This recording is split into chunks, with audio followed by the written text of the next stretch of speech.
ঠিক আছে, জটিল সংখ্যার আমরা আর একটা পর্বে চলে আসলাম।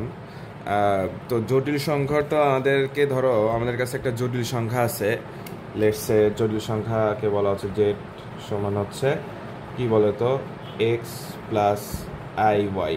এটা একটা জটিল সংখ্যা, তাই না? এটার মডুলাস যদি বের করতে বলে, মডুলাসকে আর দ্বারা প্রকাশ করা হয়, তাহলে সেটা হবে root over x square plus আয়ের সহগের বর্গ। এটা হচ্ছে মডুলাস। মডুলাস মানে একটা দূরত্ব। আর এটা যদি আমি আর্গুমেন্ট বের করতে চাই, তাহলে আর্গুমেন্টটা হবে থিটা সমান tan inverse y divided by x. ঠিক আছে, এখন এখানে কথা হচ্ছে যে argument first quadrant, second quadrant, third quadrant, fourth quadrant, যে কোনো কোয়াড্রেন্টে হইতে পারে কোনটা। ওকে, তাহলে আমরা এখন কিছু মডুলাস আর আর্গুমেন্টের কিছু বেসিক নিয়ম দেখব। তো সেই নিয়মগুলো হচ্ছে, ধরো কোনো একটা দুটো জটিল সংখ্যা যদি গুণ আকারে থাকে, হ্যাঁ দুটো জটিল সংখ্যা গুণ আকারে থাকে, তোমাদেরকে মডুলাস বের করতে বলছে। ঠিক আছে, তাহলে ওই দুটো জটিল সংখ্যার আলাদা আলাদা মডুলাসটা বের করতে হবে। অর্থাৎ মডুলাসের ভিতর দুটো জটিল সংখ্যা আছে গুণ আকারে, তাহলে তুমি আলাদাভাবে এটার একবার জটিল সংখ্যা মডুলাস বের করবা, দেন এটার একবার মডুলাস বের করে গুণ দিয়ে দিবা, এটাই আর কি। আর এটা হচ্ছে যে বিভাজন হয়ে গেল আর কি, ডিভাইড হয়ে গেল। আর মডুলাস ধরো Z1 Z2 এটা ভাগ আকারে আছে, ঠিক আছে? তাহলে এটা যদি আমরা মডুলাসটা বের করতে চাই, তাহলে এই মডুলাসটাও ভাগ হয়ে যাবে, উপর নিচে ভাগ হয়ে গেছে। ঠিক আছে, উপর নিচে ভাগ হয়ে গেছে। তো এটাই আর কি, মডুলাসের ক্ষেত্রে গুণ থাকলে গুণ ভাগ হয়ে যাচ্ছে, ভাগ থাকলে মডুলাসটা চলে যাবে উপর নিচে। আর আর্গুমেন্টের বেলায় কী হবে দেখো, আমরা আর্গুমেন্ট যদি ধরো আর্গুমেন্টের ভেতর বললো দুটো জটিল সংখ্যা গুণ আকারে আছে, তখন আমরা গুণ আকারে লিখতে পারি না। তখন হচ্ছে যে আর্গুমেন্ট অফ Z1 আলাদা করে আর্গুমেন্ট Z1 জটিল সংখ্যার আর্গুমেন্ট বের করতে হবে, দেন Z2 জটিল সংখ্যার আর্গুমেন্ট বের করতে হবে। আর গুণের কারণ এখানে যেহেতু গুণ আছে, তাই এখানে যোগ হচ্ছে। আর এখানে আর্গুমেন্ট যেহেতু এখানে ভাগ আছে, দেখো Z1 বাই Z2, তাই এখানে আছে তোমার বিয়োগ। আর আলাদা আলাদা আর্গুমেন্ট নিয়ে সেটা তো ভাগ থাকলে বিয়োগ করতে হচ্ছে। আর আমাদের আর্গুমেন্টের ক্ষেত্রে এই কন্ডিশনটা খুবই ইম্পর্টেন্ট, যে আমাদের আর্গুমেন্টটা অবশ্যই তোমার হচ্ছে যে -180 থেকে 180-র মধ্যে হতে হবে। এখানে অবশ্য 180, এই কন্ডিশনটা -180 নিলে হবে না, অবশ্যই 180 থেকে -180-180-র মধ্যে হতে হবে। তো তোমার এই ধরো কোনটা গেল, ধরো সাপোজ ধরো 240 ডিগ্রি কোণ, তাই না? ধরো আর্গুমেন্ট তো হয়, একটা হচ্ছে মুখ্য আর্গুমেন্ট, একটা হয় সাধারণ আর্গুমেন্ট অথবা হচ্ছে তোমার গৌণ আর্গুমেন্ট, এই দুটা হয়। ঠিক আছে, সাধারণ আর্গুমেন্ট তো অসংখ্য হতে পারে, বাট মুখ্য আর্গুমেন্টের সবচেয়ে ছোটো ভ্যালুটা 180 ডিগ্রির মধ্যে যে ভ্যালুটা, সেটা নিতে হবে। ঠিক আছে, সাধারণ আর্গুমেন্ট বা কি বলতো গৌণ আর্গুমেন্ট অনেক হতে পারে, তাই না? অনেক হইতে পারে। তো তখন আমি কি করব, আমি ধরো যে এখানে 240 আসছে ভাই, তাহলে এখন কি করব? তাহলে এখান থেকে তুমি এক কাজ করো, তুমি এখান থেকে হচ্ছে যে ধরো এখান, তাই না? তুমি এক কাজ করো, তুমি এই দিয়ে ঘুরছে, তো তুমি 360 বাদ দাও। 360 যদি বাদ দাও, তাহলে আবার ঘুরে ঘুরে ঘুরে ঘুরে এখানে আসবে, তাই না? তো 360 যদি বাদ দাও, 240 360 যদি বাদ দাও, তাহলে মান আসছে হচ্ছে তোমার 120 ডিগ্রি। তো তোমাকে এই মানটাই নিতে হবে। এই মানটা দেখো তো এই রেঞ্জের মধ্যে আছে কি না, বুঝতে পারছি আমরা। তার মানে আমাদের আর্গুমেন্ট যেটাই আসুক না কেন, যে যদি সেটা 180 থেকে বড় হয়ে যায়, হ্যাঁ 180 থেকে যদি বড় হয়ে যায়, অথবা -180 থেকে যদি ছোট হয়ে যায়, তাহলে আমরা এগুলোর সাথে ধরো এটা যদি 180 থেকে বড় হয়ে যায়, তাহলে এখান থেকে আমরা 2 পাই, হ্যাঁ 2 পাইয়ের n গুণিতক, 2 পাইয়ের n গুণিতক বাদ দিব আমরা। ঠিক আছে, আর যদি -180 ছোট হয়, তাহলে 2 পাইয়ের n গুণিতক আমরা যোগ দিব। তো এই হচ্ছে কন্ডিশন। ঠিক আছে, তো এটা তুমি বুঝবা। চলো আমরা একটু ম্যাথ দেখি। প্রথমত আমাদের মডুলাস দিয়ে করতে বলছে যে Z1 একটা ধরো জটিল সংখ্যা, Z2 একটা জটিল সংখ্যা, তাহলে Z1 × Z2 এর মডুলাস কত, তাই না? তাহলে আমরা আলাদা আলাদাভাবে মডুলাস বের করবো। দেখো Z1 এই যে Z1 Z2 এর মডুলাস হবে আলাদা আলাদা মডুলাসের গুণফল সমান। ঠিক আছে, তাহলে প্রথমটার মডুলাস কত হবে দেখো তো, √5 কিনা? হ্যাঁ, √2² + 1², তাহলে √5। আর Z2 কি হবে বলো তো, √10, তাই না? √10। আচ্ছা গেল। তাহলে এটা হবে √50, তাই না? সরি দেখছো, এই যে এটা একটা সামান্য ভুল না, এই ভুলটাই পরীক্ষার হলে করলে মানলা। এটা হচ্ছে 50, তাই না? 50 মানে কি 25 × 2 মানে 5√2। তাহলে আমাদের অ্যান্সার হচ্ছে বি। ভাইয়া এই যে 5 আর 10 আমি ভাবছি যোগ করে 15 করছি, কিন্তু গুণ করতে হবে আসলে, তাই না? রুটের ভিতর রুট একই থাকে, গুণ ওই যাই হোক কন্ডিশন তো জানা আছে। আচ্ছা যাই হোক, তো আমরা পরেরটা দেখি। পরেরটাও সেম অ্যাজ ওয়েল সেম, যে Z1 × Z2 এটা মারলেই হচ্ছে, এত কিছু করার দরকার নেই। হ্যাঁ, আমরা এটার মডুলাস বের করি। এটার মডুলাস হচ্ছে কত বলতো? √1² + 1² মানে 2 ইন্টু √2² + 9² অর্থাৎ ধরো 13, তাই না? 2² 4 + 9 13, তাহলে এটা আসে √26। তাহলে অ্যান্সার হচ্ছে বি। ঠিক আছে, বি। আচ্ছা, এখানে আরেকটা জিনিস বলে রাখা ভালো। ধরো একটা জটিল সংখ্যা আছে z সমান হচ্ছে x + iy, এটা একটা জটিল সংখ্যা। এটার যে মডুলাসটা হবে, মডুলাস হবে x² + y²। এটার যদি হচ্ছে আমরা অনুবন্ধী জটিল সংখ্যাটা নেই, অনুবন্ধী মানে মাথায় একটা চিহ্ন, তাহলে হবে যে i এর সহগটা জাস্ট চিহ্নটা চেঞ্জ হয়ে যাবে। তাহলে এটারও মডুলাসটা হবে কি বলতো? Same, x² + y²। তার মানে কি দাঁড়ালো? যে একটা জটিল সংখ্যার যে মডুলাস যেটা, আর তার অনুবন্ধী জটিল সংখ্যার মডুলাস হচ্ছে তার হচ্ছে যে তোমার একই হবে। একটা জটিল সংখ্যার যে মডুলাস, সেই জটিল সংখ্যার অনুবন্ধী জটিল সংখ্যার মডুলাসটাই আছে একই। ঠিক আছে, তাহলে পার্থক্য নাই। কিন্তু ধরো তোমার কাছে আমি বললাম 3 + 4y এর মডুলাস কত, তো তুমি ভাই বলতেই পারতেছো যে এটা হবে √25 একবারে যদি করি, 3² + 4², তাই না? তাহলে 3 - 4y, এই যে এটার অনুবন্ধী, এটার মডুলাস কত হবে? এটার মডুলাস 25, তাই না? বিষয়টা হচ্ছে এটাই আর কি। তো আমরা এই প্রবলেমটা দেখি কি বলছি। দেখো, Z1 আর Z2 দুটো জটিল সংখ্যা, তাহলে Z1 Z2 এর মডুলাস কত? তো একসাথে গুণ করতে হবে। এই দেখো Z2 বার আছে, তার মানে এটার অনুবন্ধী অর্থাৎ 3 - i এর মডুলাস। ঠিক আছে, তারে ভাই 3 + i আর 3 - i এর মডুলাসটা একই, তাহলে কিছুই করা লাগতেছে না। তো প্রথমটার মডুলাস কত? তো এমসিকিউ তো যেভাবে করবা মনে 2² + 1² মানে 5 ইন্টু 3² + 1² আগেরটার মতোই ছিল 10, তাহলে √15, তাই না? সরি, দেখছে আবার 15 বলতেছে, আমার আসলে মাথা গেছে। হ্যাঁ, মাথা গেছে।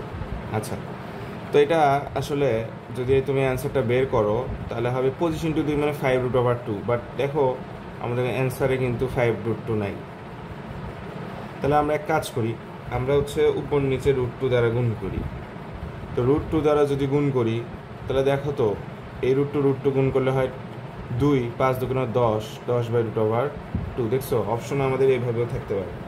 বুয়েট 20-21 আসছিল, হয়তো প্রিলিতে। ঠিক আছে, তো এই জিনিসটা আসলে জরুরি। তোমরা আবার ভাই √50 মানে √50 তো হবে মডুলাস, আবার কেউ এটা মনে করে 50 মেরে দিও না, একদম বাস খেয়ে যাবা। ঠিক আছে, কারণ মডুলাস তো রুট থাকবেই আর কি। যাই হোক, তো দুটা অনুবন্ধী জটিল সংখ্যার সমষ্টি ও গুণফল উভয় কেমন হবে? এখন কথা হচ্ছে সকল বাস্তব সংখ্যাই হচ্ছে জটিল সংখ্যা, বুঝছো? সকল বাস্তব সংখ্যাই হচ্ছে জটিল সংখ্যা। আমি যদি তোমাকে একটা জিনিস বলি, সেটা হচ্ছে স্বাভাবিক সংখ্যাকে প্রকাশ করা হয় হচ্ছে n দ্বারা, তারপরে হচ্ছে পূর্ণ সংখ্যাকে প্রকাশ করা হয় হচ্ছে z দ্বারা। এটা হচ্ছে স্বাভাবিক সংখ্যা, এটা স্বাভাবিক সংখ্যা, এটা হচ্ছে পূর্ণ সংখ্যা। হ্যাঁ, স্বাভাবিক সংখ্যা, পূর্ণ সংখ্যা, এটা হচ্ছে মূলদ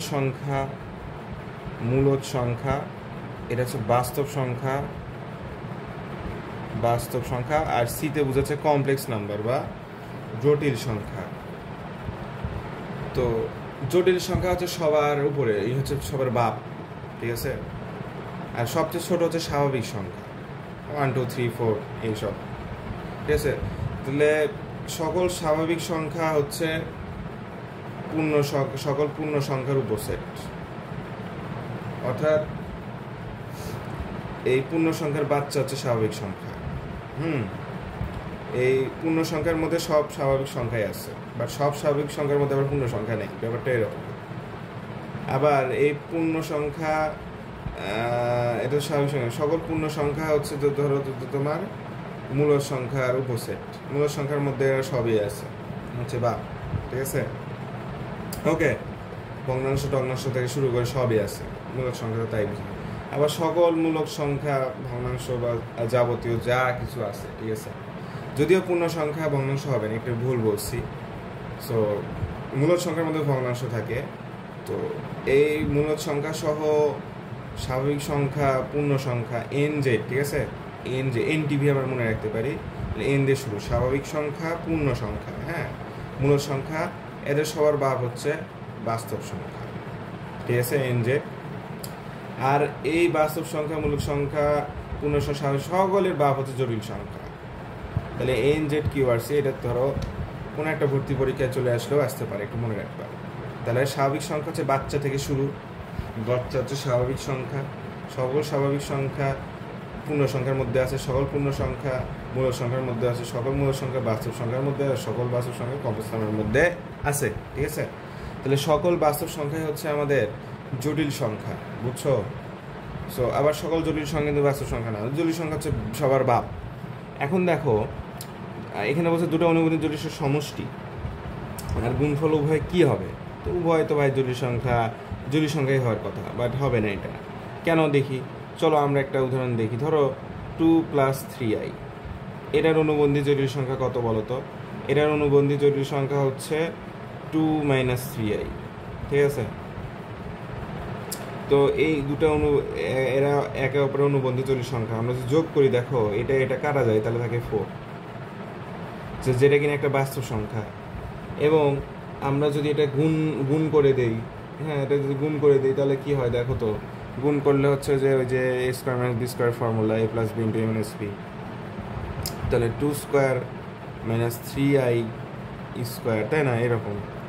তাহলে এটা কি দাঁড়াচ্ছে দেখো তো? 4i² মানে হচ্ছে -1, -1 প্লাস, প্লাস হচ্ছে তোমার 9, তাহলে এটা √13, এটাও একটা বাস্তব সংখ্যায় দাঁড়াচ্ছে। তাহলে মোদ্দা কথা, দুটো অনুবন্ধী জটিল সংখ্যা যদি তুমি নাও এবং তার সমষ্টি গুণফল বের করো, তো সেটা হবে বাস্তব সংখ্যা, যেটা কিনা আলিউতে আসছে, জাস্ট আসছে, বেগম রোকেয়াতে আসছিল, ঠিক আছে? তো এবার আমরা একটা ইম্পর্টেন্ট জিনিস দেখব, সেটা হচ্ছে যে তোমার আমরা ধরো একটা জটিল সংখ্যা বললো এবং সেটার মডুলাস হবে আর এবং আর্গুমেন্ট হচ্ছে থিটা, তাই না? এবং যদি এই জটিল সংখ্যার উপর ধরো কোনো একটা পাওয়ার থাকে, যেমন এইটা দেখতে পাচ্ছ, এই জটিল সংখ্যার উপর একটা পাওয়ার আছে, তাহলে আমরা আমাদের এই যে মডুলাস বের করতে বলছে, আর্গুমেন্ট বের করতে বলছে, তাহলে কি হবে? তার মানে আমি বললাম যে z⁴ যদি n থাকে, তাহলে এটার মডুলাসটা কি হবে? মডুলাস হবে r⁴n। এটার মডুলাস ওটাই বের করবা, বের করে পাওয়ার যেটা আছে সেটা উপরেই দিয়ে দিবা। আর এটার হচ্ছে যে আর্গুমেন্টটা হবে কি বলতো? আর্গুমেন্টটা এই যে n যেটা আছে না, এই nটা সামনে চলে আসবে, ঠিক আছে? n⁴ আর হচ্ছে r⁴n, এটা মনে রাখবে। মডুলাসের ক্ষেত্রে মডুলাস বের করে পাওয়ার উপরেই থাকবে, আর আর্গুমেন্টের ক্ষেত্রে হচ্ছে যে এই পাওয়ারটা হচ্ছে যে সামনে চলে আসবে, ঠিক আছে? এটাই হচ্ছে ঘটনা। তাহলে আমরা এটা দেখি, এটার হচ্ছে মডুলাস কত বলতো? √2, হ্যাঁ, √2 মডুলাস। তো √2 এর উপর যদি পাওয়ার 12 দেই, হ্যাঁ, তাহলে 2⁻², তাহলে 2⁻6 থাকে, তাহলে এটা আসে হচ্ছে তোমার 64, ঠিক আছে? তাহলে এটার মডুলাস হবে হচ্ছে এটা আর, বা তোমরা এটাও বলতে পারো। আর আর্গুমেন্টটা কি হবে দেখো? আর্গুমেন্ট থিটা সমান কি হবে? আর্গুমেন্ট থিটা সমান 12টা সামনে আসবে, 12। এবং এটা দেখো, এটা হচ্ছে যে আমাদের ফার্স্ট কোয়াড্রেন্টে আমরা বুঝতে পারতেছি, তাহলে tan ইনভার্স 12 × tan ইনভার্স তোমার i এর শক প্লাস x এর শক, x, তাই না? তাহলে মানে 1ই দাঁড়াচ্ছে। তাহলে tan ইনভার্স 1, এটা আসলে তোমার π/4ই দাঁড়াচ্ছে, তাহলে এটা হবে 3π, হ্যাঁ, 3π। এখন দেখো আর্গুমেন্টটা হচ্ছে 3π আসছে, তার মানে সেটা হচ্ছে যে 180 থেকে বড় হয়ে গেছে। সো এটা হচ্ছে মুখ্য না, এটা বর্তমানে সাধারণ আর্গুমেন্ট আছে, বাট আমাদের মুখ্য নিতে হবে। আমি বলছিলাম যে যখন বড় হয়ে যাবে তখন আমরা হচ্ছে 2π থেকে আবার বাদ দিব, কারণ ধরো এখানে যে মানটা আছে এটা যদি ঘুরে আবার এখানে আসি সেম পাবো, আবার ঘুরে যদি এখানে যাই সেমই পাবো। সো এটাই আর কি।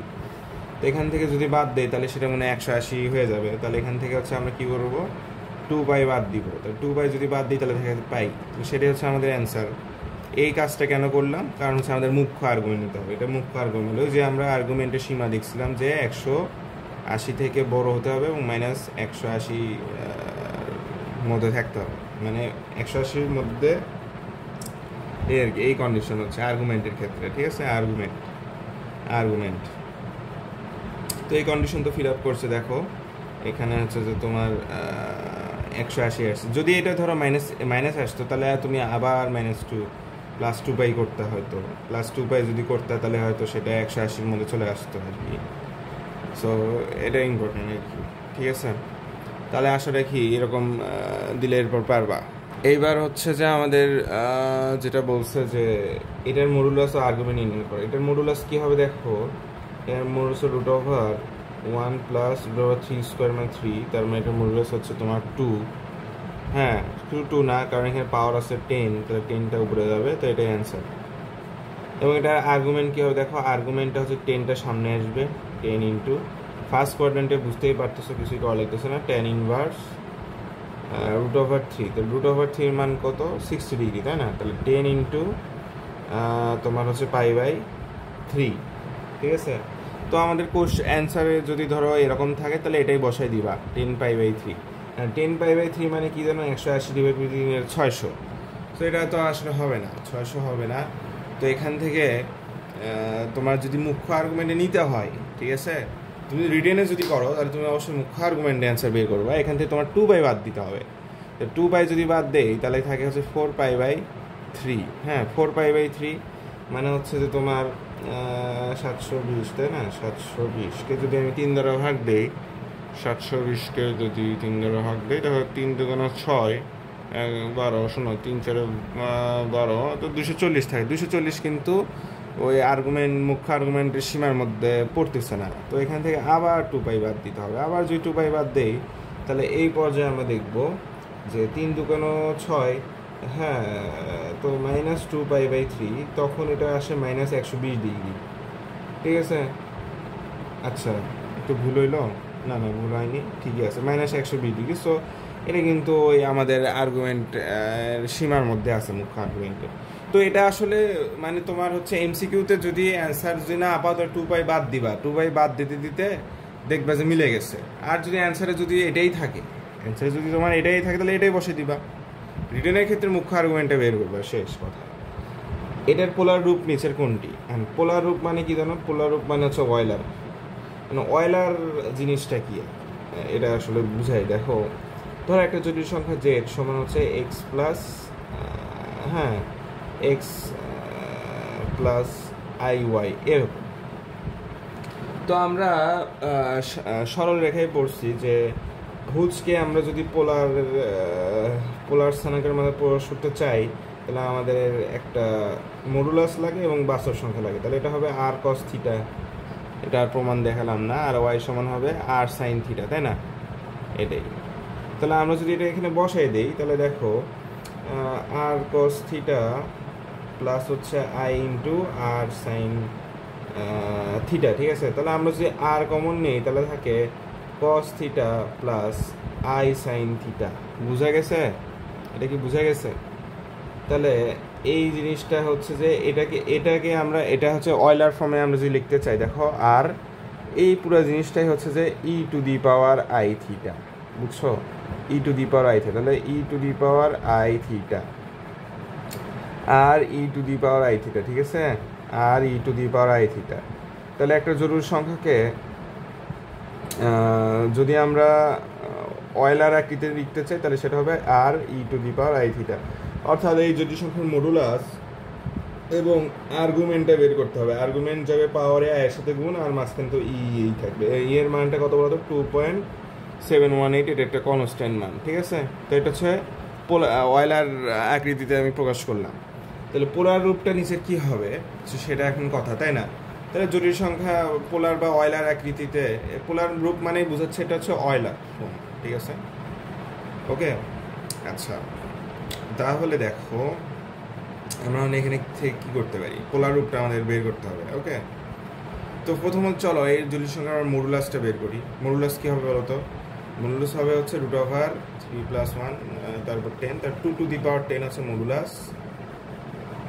আর আর্গুমেন্টটা হবে 10টা নিচে আসবে, 10 নিচে আসবে, আর tan ইনভার্স তোমার হচ্ছে tan ইনভার্স 1/√3। এটার মানে কি, এটা হচ্ছে 30 ডিগ্রি, তাহলে 10 ইন্টু 30 ডিগ্রি π/6, ঠিক আছে, 10 ইন্টু π/6।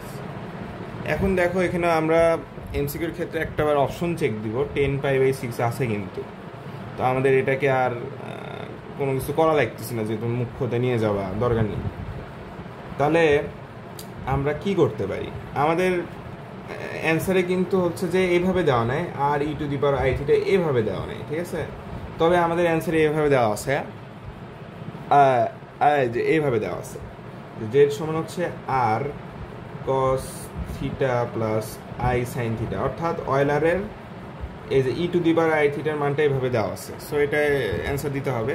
তো 2 টু দি পাওয়ার 10 এটা হচ্ছে আমাদের আর এর মান, দেখো 2 to the power 10 plus cos এর মানও আমরা পেয়ে গেলাম। দেখো আমরা অপশন না দেখে আমরা চলো আগে ম্যাথ করি। তো থিটার মান হচ্ছে 10 π/6, তাই না, 10 π/6। আর কি করা লাগতেছে, দেখো 2 টু দি পাওয়ার 10 যে cos 10 π/6 প্লাস i sin 10 π/6, ঠিক আছে। তাহলে অ্যান্সার হচ্ছে আমাদের কি বলেন তো, অ্যান্সার হচ্ছে আমাদের সি। তো আশা রাখি এটা বুঝে গেছে, খুবই ইম্পর্টেন্ট একটা এমসিকিউ ছিল।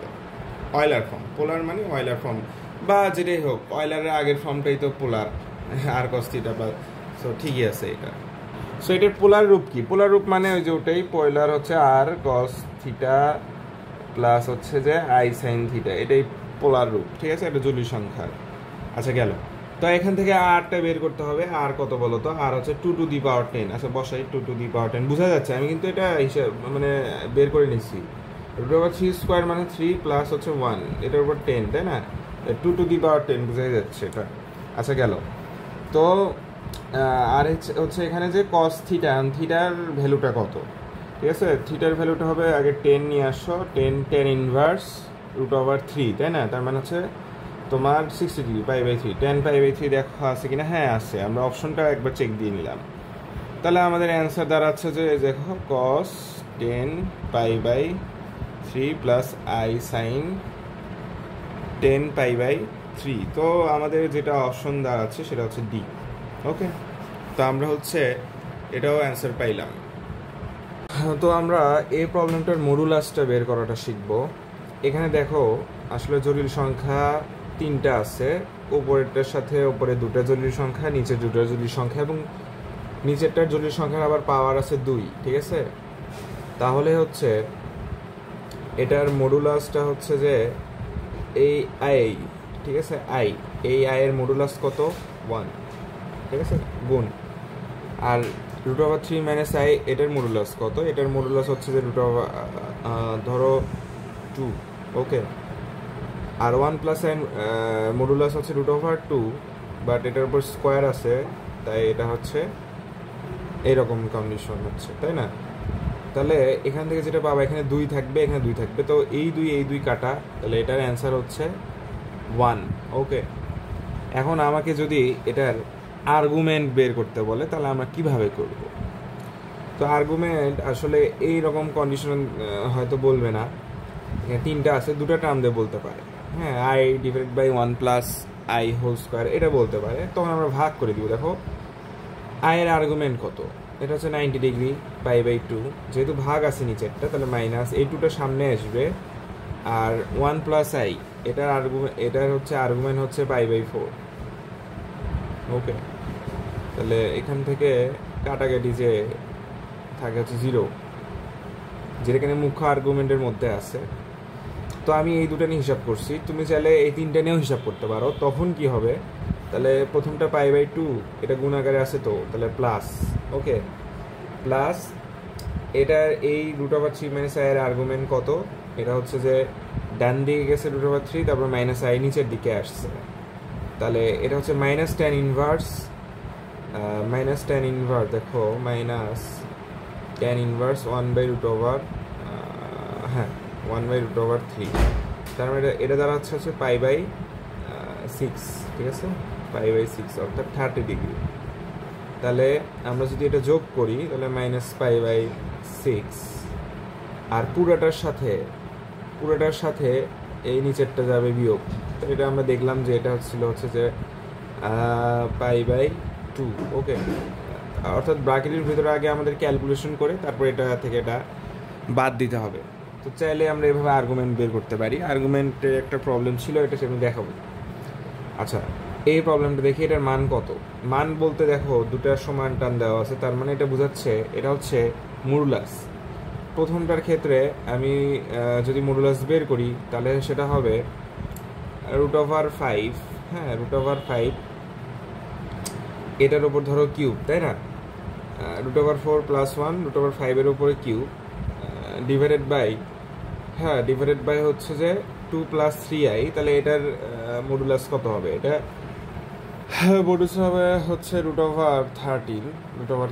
ওকে, আচ্ছা, এবং এটা যেটা তার সেটা 5√5 √13। ওকে, আচ্ছা। তো আমি যদি অপশন খেয়াল করি, অপশনে দেখতেই পাচ্ছি নিচে √13 রিলেটেড কোনো টার্ম নাই। তাহলে আমি একটা কাজ করব, এটাকে √13 দ্বারা উপর নিচে গুণ করব। তো √13 দ্বারা যদি গুণ করি তাহলে কি দাঁড়াচ্ছে? 5√65 / 13।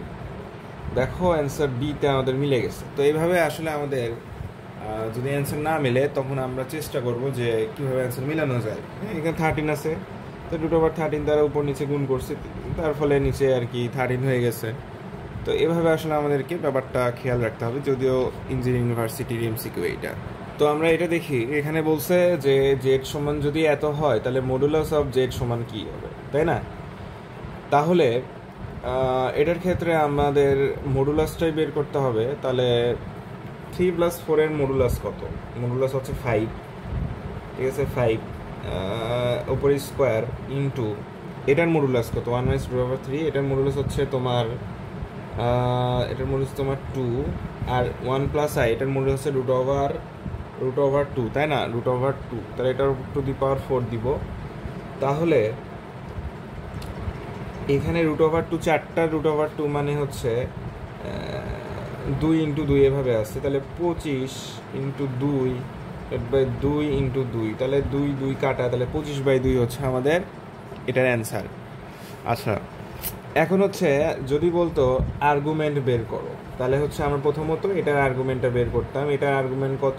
যদিও এটা হবে না, 2 tan ইনভার্স, 2টা সামনে আসলো, tan ইনভার্স 4/3 প্লাস এটা কোন দিকে আছে দেখো, এটা আছে হচ্ছে যে x, তাহলে এটা হবে মাইনাস tan ইনভার্স হচ্ছে √3।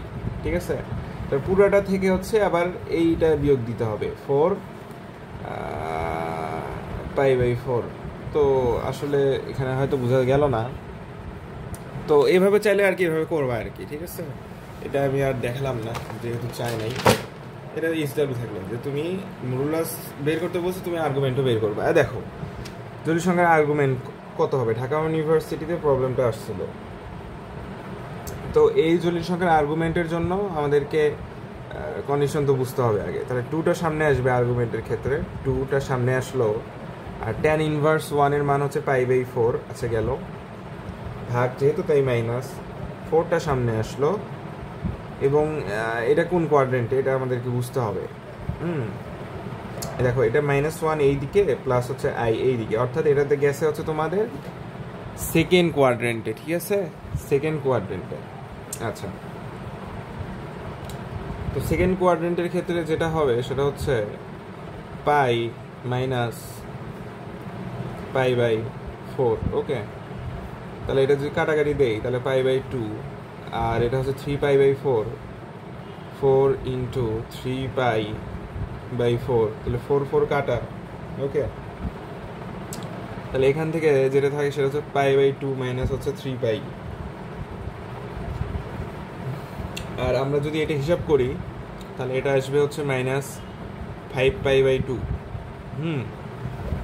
লসাগু যদি করি বা উভয় পক্ষকে 2 দ্বারা যদি গুণ করি। আচ্ছা,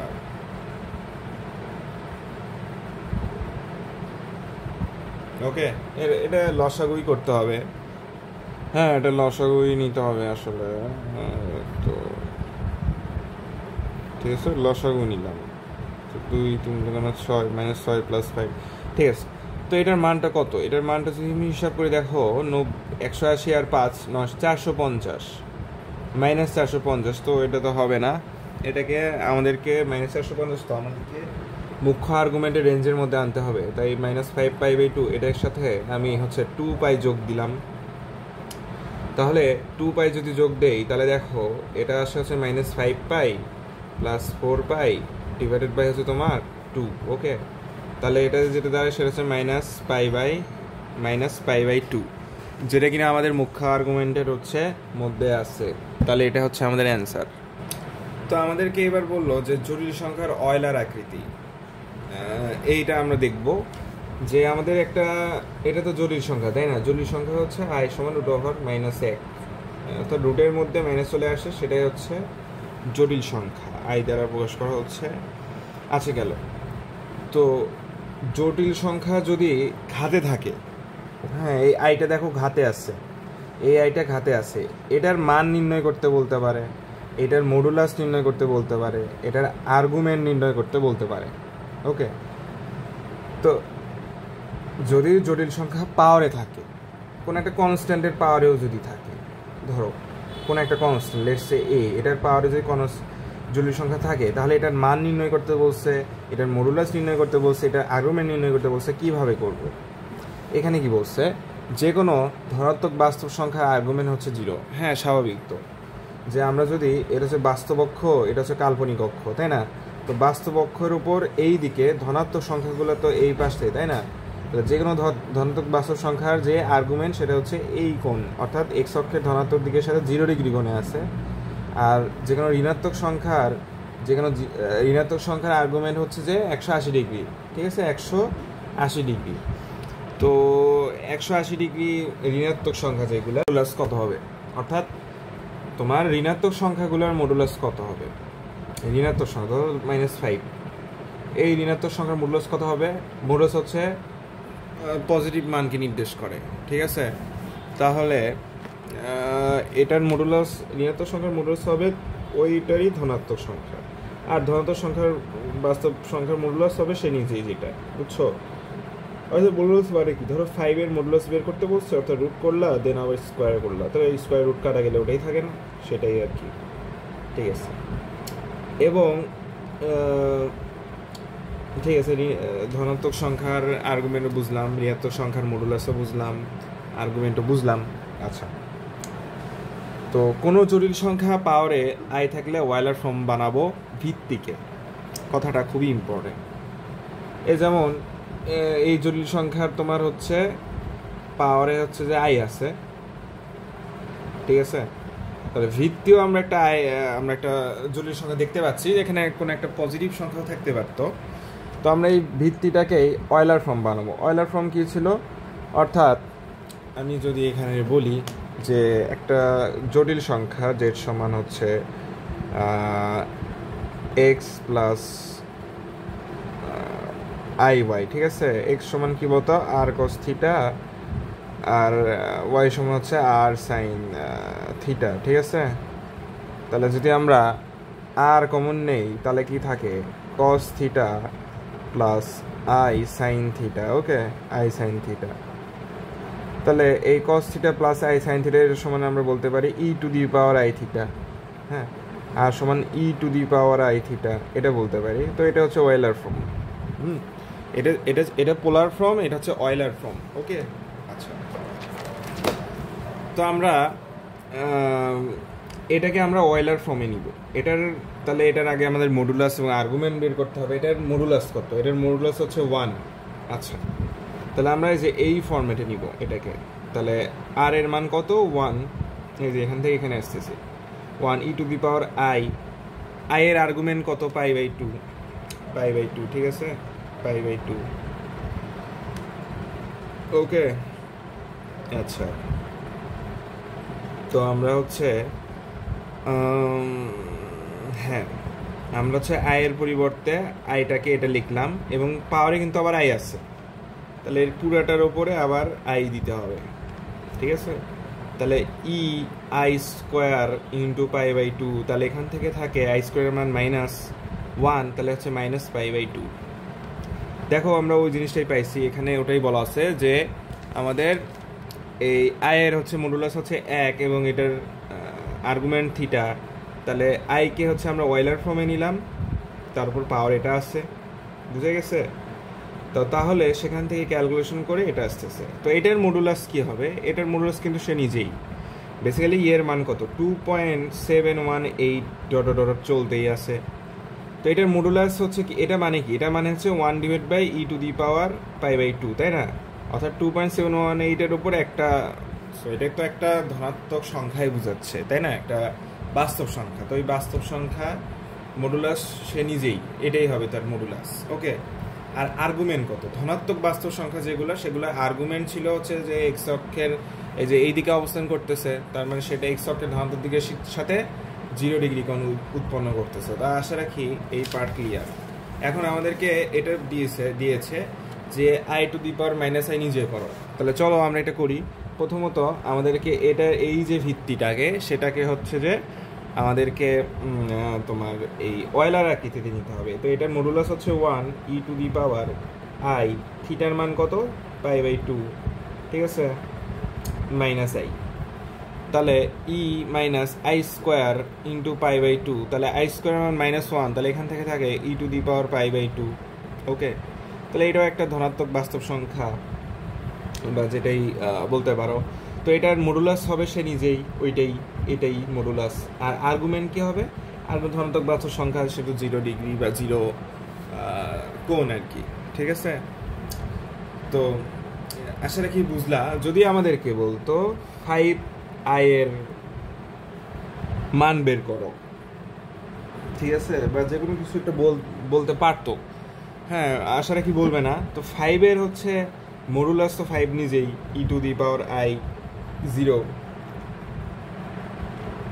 0 আবার এই আই গুণ করলে তো পরিশেষে e⁻0 থাকে। তাহলে এটার মান দাঁড়াবে হচ্ছে যে আমাদের 5 দাঁড়াবে। তো 5i এর হচ্ছে আমরা মডুলাস বের করলাম, মান বের করলাম, এটাই মডুলাস, কোনো 0 ডিগ্রি। তো আশা রাখি বোঝা গেছে, এরকম বলবে না আশা রাখি।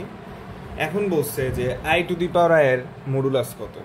ওই যে আমরা দেখলাম, এর একটা জিনিস মনে রাখবা, যদি i⁻i এর মডুলাস চাইছে না, মডুলাস হচ্ছে যে e⁻π/2, ওই মানটাই। হ্যাঁ, দেখো i⁻i হলে মাইনাস হবে e⁻π/2, এটা হচ্ছে মান। আর i⁻i হইলে e⁻π/2 হবে। অর্থাৎ এখানে প্লাস থাকলে এখানে মাইনাস, এখানে মাইনাস থাকলে এখানে প্লাস, ঠিক আছে? আসলে কি এটা বোঝা গেছে? এটার মডুলাস চাইছে এবং এটার আর্গুমেন্ট 0। এই যে এটার বলছে আর্গুমেন্ট কত, আর্গুমেন্ট এটা একটা, তুমি এখান থেকে এটার মানটা কি পাবা, হচ্ছে π/2 পাবা, এই যে এটা, তাই না? তাহলে এটা ধনাত্মক বাস্তব সংখ্যা, তো এটার আর্গুমেন্ট কত হবে 0 ডিগ্রি। আশা রাখি বোঝা গেছে। তো এগ্রি গুচ্ছ 22-23 এই প্রবলেমটা আসলে দেখো যে বলছে এটার মডুলাস কত। হ্যাঁ, এটার মডুলাস বের করতে বলছে। তার মানে এটার মডুলাসের নিয়মটা কি, যে উপরেও মডুলাস বের করতে হবে, নিচেও মডুলাস বের করতে হবে। এটা যে আর্গুমেন্ট বের করতে বলতো তাহলে হয়তো এরকম হতো যে 3θ1 - 3θ2, হ্যাঁ, এটা হচ্ছে আর্গুমেন্ট হতো। তো এটা তো বলেনি, তাদের মডুলাসটা বের করতে হবে। তো এটার মডুলাস কি, উপরেরটার মডুলাস হচ্ছে কিউব, আমরা ডিভাইড করে দিতেই পারি।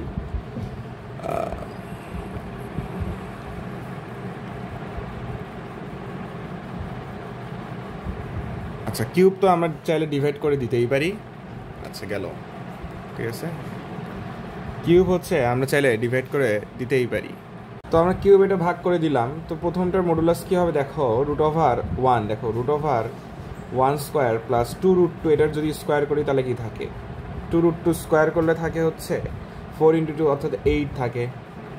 নিচেও সেম, ঠিক আছে, নিচেও সেম 1 + 8 এবং নিচে কিউব, উপরেও কিউব, তাই না? তাহলে এখান থেকে যেটা থাকে সেটা দেখো √9 মানে কি, √9 মানে 3 কিউব / 3 কিউব, অর্থাৎ 3 থেকে 3 সাথে কাটা গেলে থাকে হচ্ছে 1। তো আসলে এগ্রিতেও কিন্তু এরকম কনসেপ্ট থেকে প্রবলেম আসছে, দ্যাটস ওয়াই আমি হচ্ছে এই প্রবলেমটা দেখালাম।